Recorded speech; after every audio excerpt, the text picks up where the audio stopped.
घर में वो कौन लड़की थी जो भटक रही थी। दोस्तों, मेरा नाम राजेश है। मैं 30 साल का हूँ। मैं जो कुछ आपको कहानी बताने जा रहा हूँ वो मेरे साथ घटी एक सच्ची घटना है। तो दोस्तों, मैं कहानी पर आता हूँ। मेरी शादी हुए कुछ ही दिन हो गए तो हमें बड़े घर की ज़रूरत थी, क्योंकि मेरे छोटे भाई की शादी होने वाली थी। तो हमने एक एजेंट को बोला, तो उसने घर बताया कि वो घर मेरे परिवार के लिए बहुत सही है।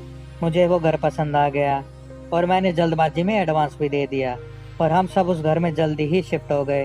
पहले दिन मेरी वाइफ कुछ सामान साफ कर रही थी तो अचानक उसके सामने से एक औरत गुजरी। उसने समझा माँ है, लेकिन थोड़ी देर बाद ही माँ का फ़ोन आया। तो उसने सोचा कि माँ मेरे सामने अभी छत पर गई है तो फ़ोन किस लिए किया होगा।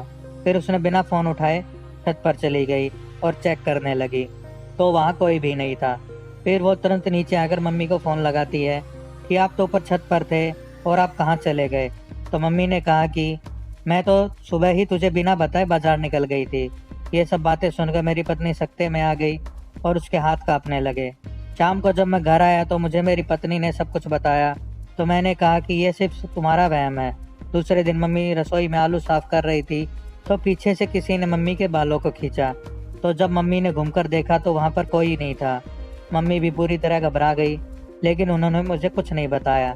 तीसरे दिन मेरी पत्नी की माँ का फ़ोन आया कि उसके पिताजी की तबीयत खराब है, तो मेरा जाना नहीं हो सका। तो मैंने अपनी पत्नी को स्टेशन पर छोड़ आया और रात को जब मैं बेडरूम में सो रहा था तो मुझे नींद नहीं आ रही थी। जब मैं उठने लगा तो उठ नहीं पाया, जैसे किसी अदृश्य ताकत ने मुझे रोक रखा हो। फिर थोड़ी देर बाद मैं उठ पाया। उस दिन अंतिम बार मैं उस घर पर सोया था। अगले दिन मैंने घर बदल लिया।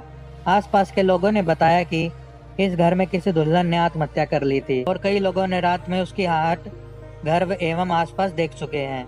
उसके प्रभाव को कम करने के लिए पूरे मोहल्ले में मंदिर बने हुए हैं, इसलिए उसका प्रभाव अब सिर्फ एक घर तक ही सीमित रह गया था।